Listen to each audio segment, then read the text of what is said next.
Do you see Toronto going to the second round, or be realistic? Realistically, there are problems that we could have talked about 9 months ago are the same problems that they have today. Like this is Right. not a breaking news by John Shannon, CNN. This is not.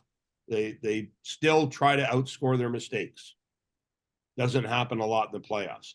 They still don't have the grit maybe that you need to play a gritty team. You still don't think they have the grit? No, I don't. You don't think Domi, Bertuzzi, Reeves have added anything? No, I think Max has done an admirable job playing on the top line and given that line a little bit more of that the jam that they need. Yeah. If you're putting Reeves on the ice, you're in trouble. Like great, makes for great stories in the press, great anticipation to start a game. But this is all about a 2-week war, and you put your best assets. Okay, so I'm going to be the devil's advocate. I'm going to be the enough. Yeah, we'll get to the goal. I want to pursue that because it's either going to be Florida or Boston. Both teams are tougher than the Maple Leafs. So, as a neophyte, I'm saying, how do you not play Reeves? I mean, Boston went out and got Patrick Maroon.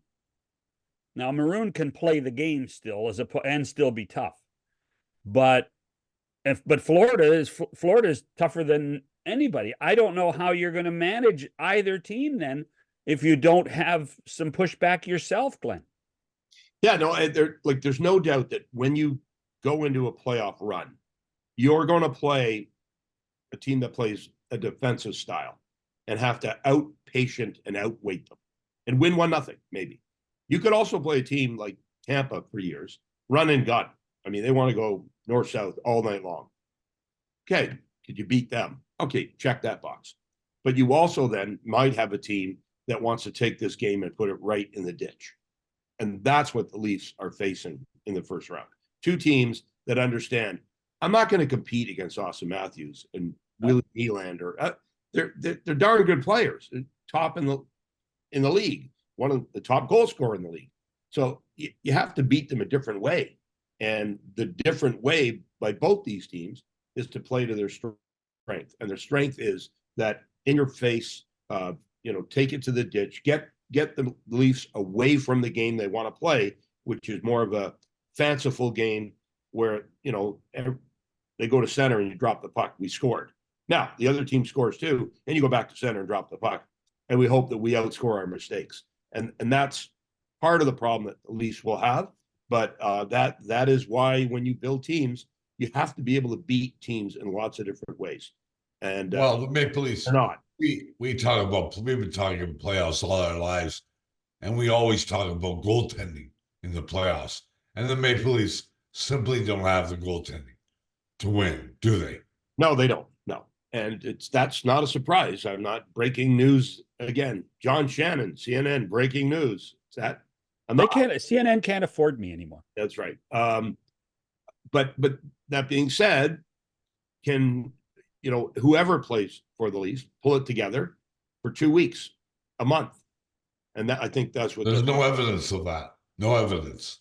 Well, that is the market, and that is the way the game is played today. You only have so many dollars. You spend it the way you want to spend it, and Toronto has defined the top 5 guys as this is where we're going to put our dough. And unfortunately, you go to Hawaii on vacation, your second family vacation, it ain't going to be Hawaii. It's probably going to be Halliburton. It's going to be someplace a little cheaper. And they spent their money on their top end guys. And here you go now with your bottom end guys, and you just don't have the money to spend on. That's the Halliburton Chamber of Commerce calling you saying, what's wrong with Halliburton? That's all right. I was at Halliburton Hockey Haven for 10 years. I influenced so many kids up there. None of them at the NHL, so I did a really good job.